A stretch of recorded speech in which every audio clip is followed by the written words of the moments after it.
കുട്ടിത്താരത്തിലൂടെ news Malayalam ഇന്ന് പരിചയപ്പെടുത്തുന്നത് 4 വയസ്സ് മാത്രം പ്രായമുള്ള ഒറ്റപ്പാലം വെങ്ങശ്ശേരി സ്വദേശിയായ അൻവിനെയാണ്. അഭിനയിക്കാനും കാര്യങ്ങൾ കാണാതെ പഠിക്കാനുമുള്ള അൻവിന്റെ ശേഷി ആർക്കും അത്ഭുതം തോന്നുന്നതാണ്. മുഖ്യമന്ത്രി പിണറായി വിജയൻ മുതൽ തുടരുമിലെ ജോർജ് സാർ വരെ നീളുന്ന ഈ കൊച്ചു കൂട്ടുകാരന്റെ പ്രകടനം കണ്ടുവരാം.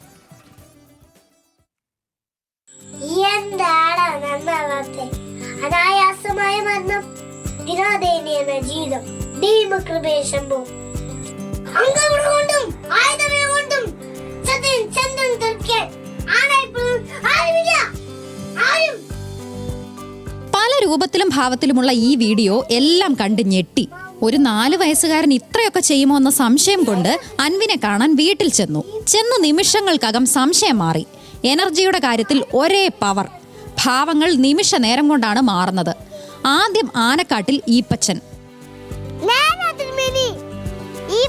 പള്ളിയെ കുറിച്ച് പോയിട്ടില്ല. മരമുട്ടുകാരനായിരുന്നു എന്റെ അപ്പൻ. കൺമുമ്പിലിട്ട് എന്റെ അമ്മയെ കയറിപ്പിടിച്ച റേഞ്ചർ സർപ്പിനെ ഒറ്റ വെട്ടിന് 2 തുണ്ടമാക്കി. അക്ഷരാർത്ഥത്തിൽ ഞെട്ടി നിന്നപ്പോ ദേ വരുന്നു ജോർജ് സാർ.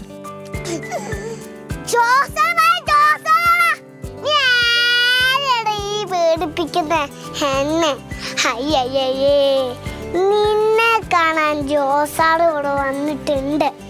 മുഖ്യമന്ത്രി പിണറായി വിജയന്റെ വീഡിയോ ചെയ്തതോടുകൂടിയാണ് അൻവിൻ കൂടുതൽ ശ്രദ്ധിക്കപ്പെടാൻ തുടങ്ങിയത്. ഞങ്ങളെ വിമർശിക്കുന്നുണ്ടാകും, അവരെല്ലാം ആ വഴിക്ക് പോവുകയെന്ന് മാത്രമേ ഉള്ളൂ. അതൊന്നും ഞങ്ങളെ ബാധിക്കുന്ന കാര്യങ്ങളല്ല. മാതാപിതാക്കളായ വിനോദും അമ്പിളിയും എല്ലാ കാര്യങ്ങൾക്കും സപ്പോർട്ടായി കൂടെയുണ്ട്.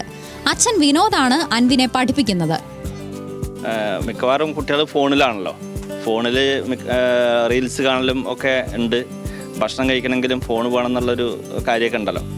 അപ്പോൾ ആ സമയത്താണ് നമ്മളതൊന്ന് മാറ്റാൻ വേണ്ടി ചെയ്തൊരു പരിപാടിയാണ്. അപ്പോൾ ഇങ്ങനെ ഇതുപോലുള്ള റീൽസ് കാണിച്ചു കൊടുക്കും. അതിൻ്റെ സ്ക്രിപ്റ്റ് നമ്മൾ എഴുതിയിട്ട് നമ്മളാദ്യം പഠിക്കും. ആദ്യം പഠിച്ചിട്ട് നമ്മുടെ യാത്രകളിൽ, ഇപ്പോൾ അംഗനവാടിക്കുള്ള യാത്രയായാലും നമ്മുടെ തൊഴിലിടങ്ങളിലേക്ക് പോകുമ്പോൾ ഇപ്പം കൂടെ ഉണ്ടാവാറുണ്ട് മിക്കവാറും.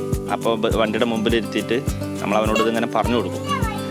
ആ പറഞ്ഞ ഓർമ്മയിൽ അവൻ 1-2 വേർഡുകൾ നമ്മളോട് പിന്നെ എപ്പോഴെങ്കിലും സംസാരിക്കും. അപ്പോൾ അതിൻ്റെ ചുവട് പിടിച്ചിട്ട് പിന്നെ ബാക്കി ഇങ്ങനെ പറഞ്ഞു കൊടുക്കും. കുടുംബത്തിലെ എല്ലാവരും അൻവിനൊപ്പം കട്ടയ്ക്ക് കൂടെയുണ്ട്.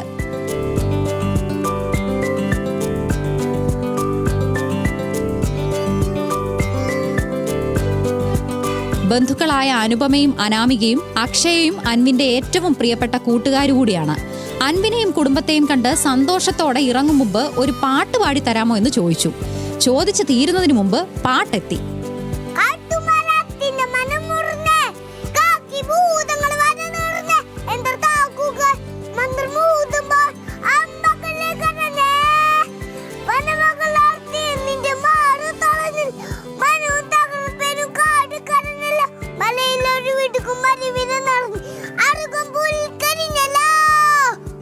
ന്യൂസ് മലയാളം, പാലക്കാട്.